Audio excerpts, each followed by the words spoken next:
Hi guys, chapter 3. This is where we start to get down to the nitty-gritty of oral interpretation. And the first chapter 3 is about voice development or vocal control.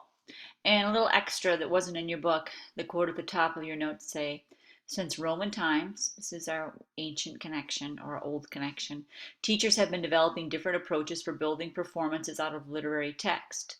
Most can be classified as two types: an approach that moves from the inner mental and emotional states of a performer outward toward vocal and physical behaviors, and this is called expression, or the approach that moves from the technique or the text toward those emotional connections. The exact definition is an approach that starts with vocal and physical behaviors and then moves toward the performer's inner state. Either of these can work. Our textbook and most studies will point you more toward expression, of trying to identify what's going on in the text, how you feel when you read the text. I believe in honoring the intention of the original author of the text, although I know we can't get at that exactly. I do still think that there is an intention there that we might try to probe and try to come up with. And if we can figure out those expressions, those emotions, those feelings, then using the technique to express them. In this way, technique comes after understanding. Technique becomes a vehicle for us creating the real, or for us conveying the real meaning of the text. There's some examples on here. So if you begin with the space or time shifts of a poem, the first thing you identify is, how is the poem used on this page? When do the emotions or when do the content shift? If you do that, you're probably working on elocution. If you work with technique first, if you identify all the similes and the metaphors, and you identify where you're going to raise your pitch or speed up a line, that's elocution. But if you begin with the effect of a word phrase, uh, what your first feeling is, what your first reaction is when you read a text, if you focus on that and how to use technique to convey that first impression or a studied impression, that is expression. Okay. I think there was a note in one of your earlier lines about Stanislavski, and of course he's a famous acting coach, but some of the ideas um, he put forth help us here. And he was really famous for really connecting emotionally with the text and then allowing that connection, creating the performance. Although I must say, Stanislavski paired this belief in understanding the emotion of a character with rigorous practice and rigorous understanding of technique and application. So I really can say that he only favored expression, but expression was privileged far over elocution. Okay, one thing we like to say when we talk about Stanislavski is this idea of never move unless something makes you move. A lot of times when you'll be presenting some, you'll be tempted to kind of do the sway thing.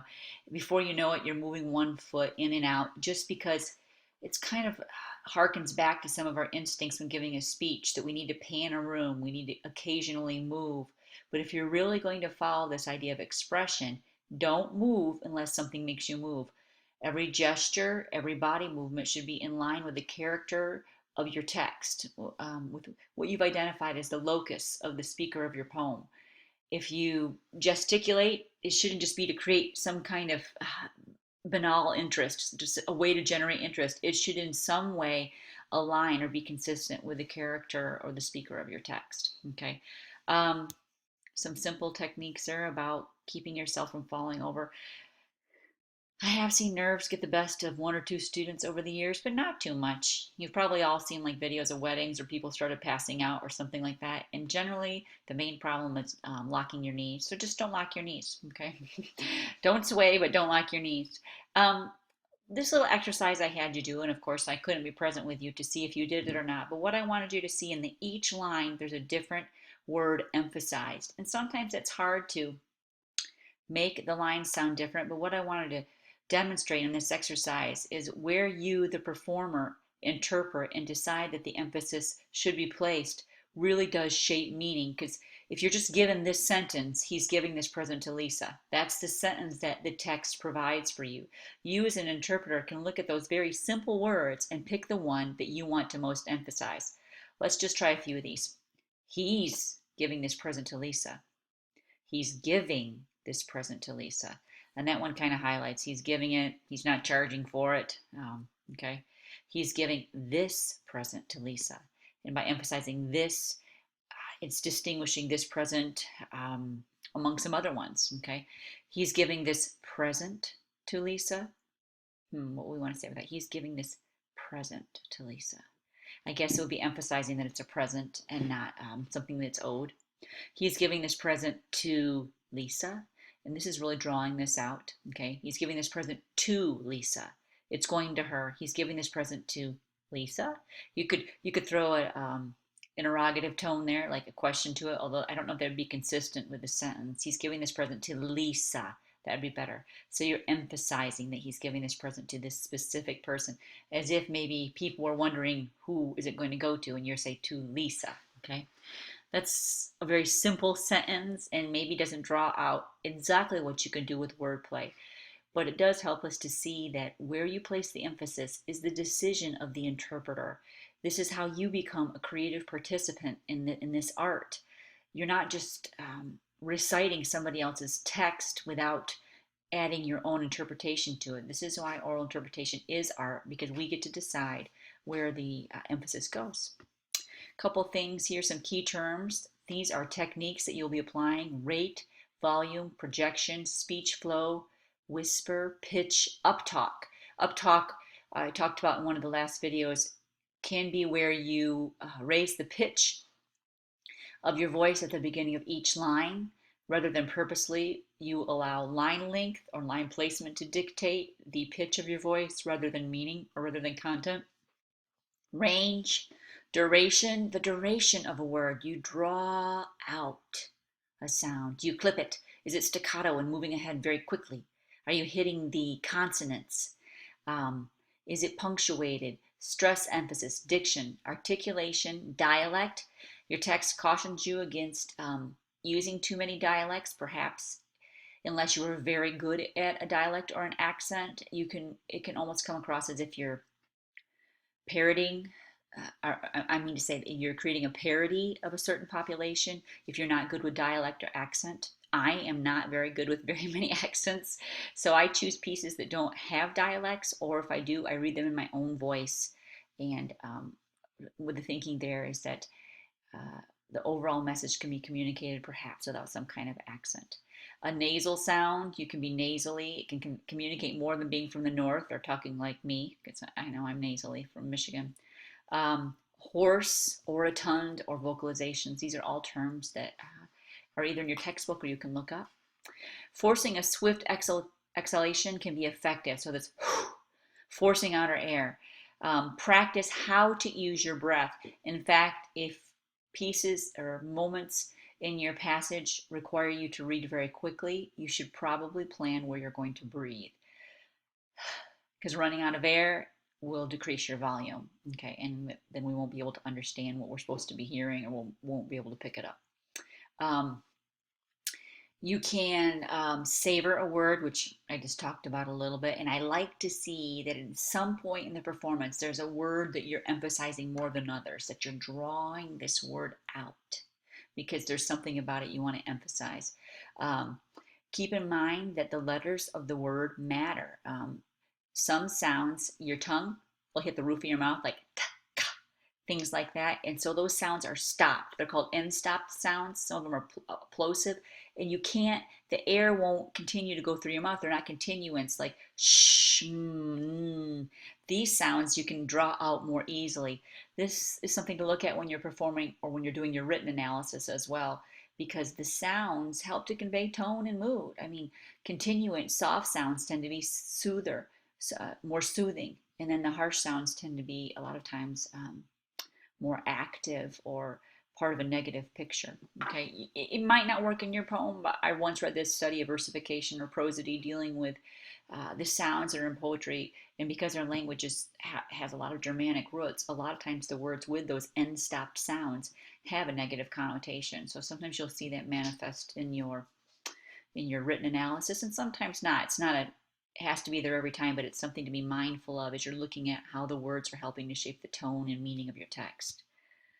Okay, wanted you to look at this. We're talking about in this one some things about the challenge of you're going to learn so much about your text. You're going to know everything about that poem, okay? And when you get to prose, you're going to know everything about that prose piece. There's no way for you to give that all to the audience, but the more you know, the more you can convey. It's not lost, okay? One, it's changing you, the performer, but two, the more you know, the more you can give them.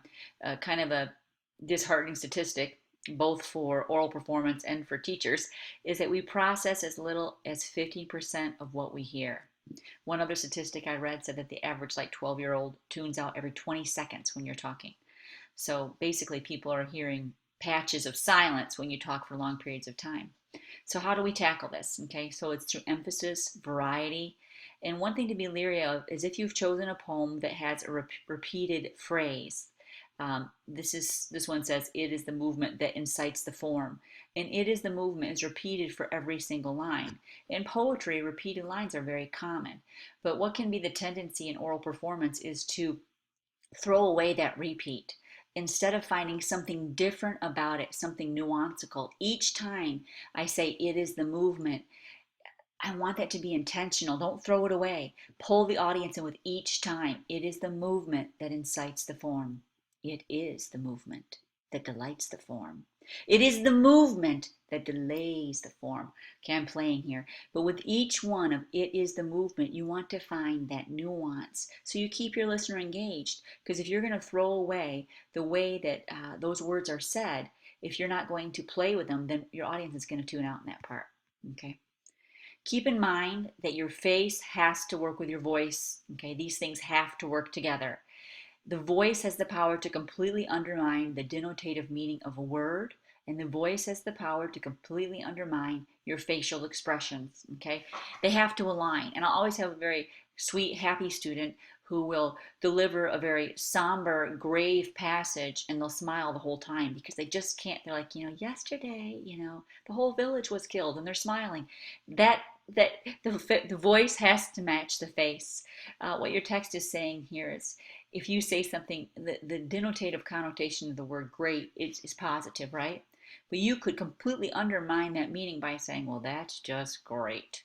Okay, your voice undermines "great." We know you don't think it's really great because the voice takes precedence. If someone says, likewise, if someone says to you, "Hey, Elisa, how are you doing?" and I say, "I'm fine." Okay, my face might look happy, but my voice is going to reveal otherwise. So you have to make sure that your face and your voice match each other. Okay, so you really should practice in front of the mirror, or at least in front of a person. And we often think that our facial expressions are far more pronounced than they are. Students will say, "I thought I looked happy," and no, you didn't. Okay, or "I thought I looked really sad when you were going like this."